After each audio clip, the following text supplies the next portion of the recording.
Many times there's a lot more to a game than what meets the eye, and in my opinion one of those games is Traffic Jams. Traffic Jams is a cheeky job simulator kind of game where you play as a traffic controller, but then all around the world and a lot of stuff happen. Yes. Hi everyone, Cas and Chary here, and we visit the developer today. Because Little Chicken Game Company is the studio behind Traffic Jams, and they are located right here in the Netherlands. So Cas and I are going there to ask them about the game, how they got the unique concept and the design. So let's go! Yeah, Traffic Jams is a bit of a crazy game in VR, and it starts out as a game where you control traffic. And when you do that, all kinds of silly things start happening, and cars start crashing, meteor starts falling down, big monsters run by. So yeah, basically it's a traffic controlling game. Yeah, so the core mechanics are really simple, and that's also how we started with Traffic Jams. Actually an idea of one of our founders as well, Senne. He said, wouldn't it be great if you would be in VR and just go like this and this with your hands, right, to control traffic. We built a quick demo for the game, tested it out with a few people, and right from the start they were like, oh, I get this, and they were talking to the people in the game, they were jumping around and screaming at the cars. So for us that was a good indication to say, okay, this might work if we make it into a full game. But the simple core mechanic is basically, yeah, pointing at a car, making it stop, pointing at a car, making it go. And everyone can sort of understand it. So Dennis, the piece I got traffic control the area. We like to do a lot of things in-house as much as we can because we're a very creative, weird bunch of people here. And this means that when we need something like voice acting, we just look around and see if anyone is up for the task. And I tried for the voice of Dennis, one of the, well, actually the main character besides yourself, of course. We try to take a lot of little character traits from dislikable people and put him into one, and trying to make him really annoying in a sense that he always tries to one-up you and be like the best, and he's really extravagant and out there. This is yeah, it's a funny, cute style, and I like other games with funny, cute styles as well. So it's just playing all those games and see what hits the mark, so to say, and. Like the cities are based on real cities, so it's really fun to see your own city, for example, in this cute style. Initially we started out with just controlling traffic, but we soon figured out, yeah, if you just keep doing that, then after a while it might become a bit stale or samey. So we said, okay, we're gonna let you control traffic, but we're gonna try to distract you with all kinds of different events to sort of take your minds out of things in order to create chaos, basically, but also to create some diversion, basically, to create some variety. So one of the things we knew right away is throwing stuff in VR is fun.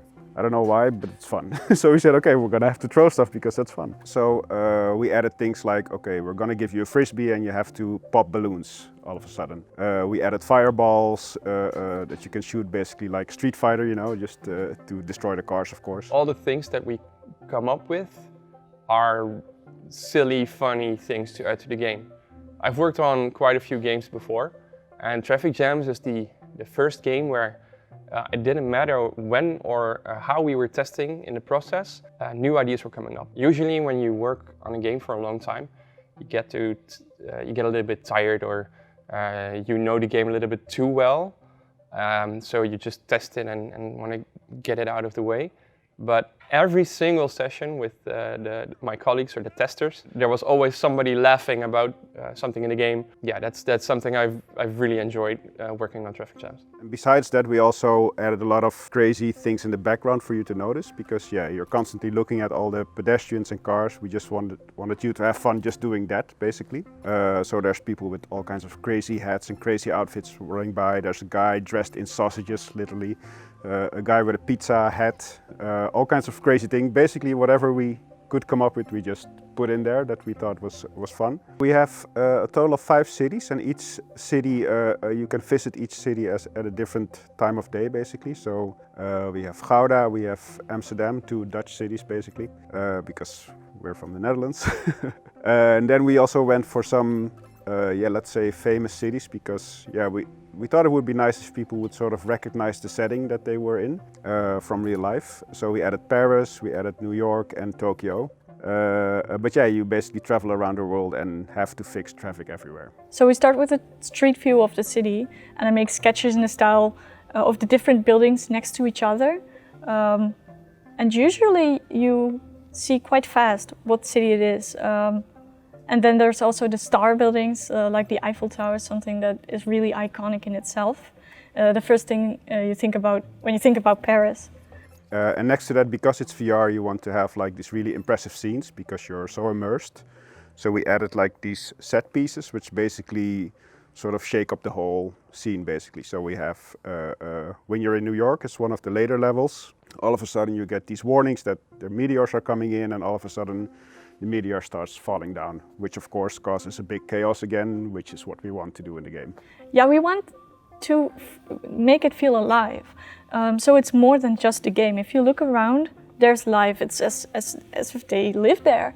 And it's nice when you play it a couple of times, you start noticing more stuff. And it actually never stops. There's always this tiny little detail somewhere. Especially in the New York scene in Times Square. You have a lot of screens showing different ads. So you dive into that world and what movies would they watch or what products would they buy. Make it convincing in this world, and all of the ads are funny jokes. So we have Vegan Bob and he's a butcher. And we have funny cheese commercials because we are Dutch, of course. Yeah, that was really fun because it's just brainstorming about making jokes, basically. The people at Vertical mentioned it would be really great if you would have a mode in there to bring people together, because it's such a title with such a broad appeal, right? It could appeal to everyone in the family because of the look and because of the setting. We immediately somehow bumped into the idea of, okay, if there's someone in VR, we want to connect them with people outside of VR in a way.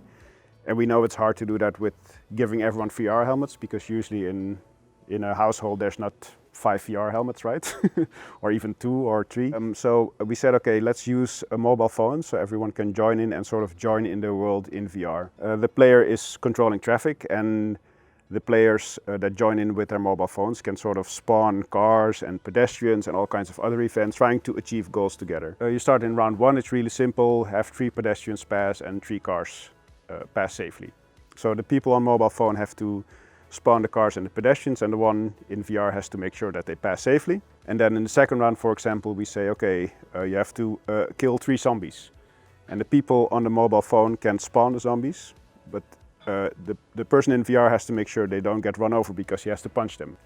So we really used all the mechanics that we have in the game and use that basically to build up the difficulty level. So you have to work together, and that sort of also ignited the communication between the people. And that's, I think, where the most fun happens if you look at multiplayer. If people start talking together and start saying, hey, I need this or do that, no, you're doing that wrong, and that's what we wanted to have in the game. I could be playing this at home in my VR, and if I share my screen through Discord, anyone from all over the world could join in through their mobile phone. So in that sense, it's not really local, but I think the most fun is had when you're in a room with friends, of course, if it's possible, again, with all these COVID things. If you would be in the same room together, because then you would have like, yeah, this interaction that makes it fun. I've I've been pestering a lot of colleagues with going into meetings, being like, oh hey, and talking like that for a little bit. And I'm hoping that this character will land with the player and be as annoying and as well as likable as we tried to make him. Yeah, well, developing, we had a lot of crazy ideas. And in this version, we based it on cities that we know, but we had a lot more crazy stuff in mind that I would like to see in there. I don't know if I want to spoil it, but... Well, I hope people enjoy playing it, of course. We had a lot of fun making it. I hope that shines through in the game. Yeah, and I'm really looking forward to see what people think of it and how they enjoy it, basically. All right, welcome back. Wow, I thought that was pretty fun to listen to the devs talk about the game. You can see the passion that they have for this game. And I also really enjoyed the fact that now I've talked to them. When I jump into the game, I notice a lot more detail. Like before, I was a lot more focused on just the core gameplay mechanics with the traffic controlling part. But now I take my time to look around and then I see more stuff. For example, in the Tokyo map, I now look at those invented ads and I'm like, oh yeah, that's really, really funny. I really enjoyed that I know the background story now. I enjoyed that. Yeah. Aww. And I also hope you liked watching the video as well. And a big thanks to Little Chicken Game Studio and Vertigo Games for inviting us over. And for now, we would say good luck controlling that traffic, everybody. Good luck.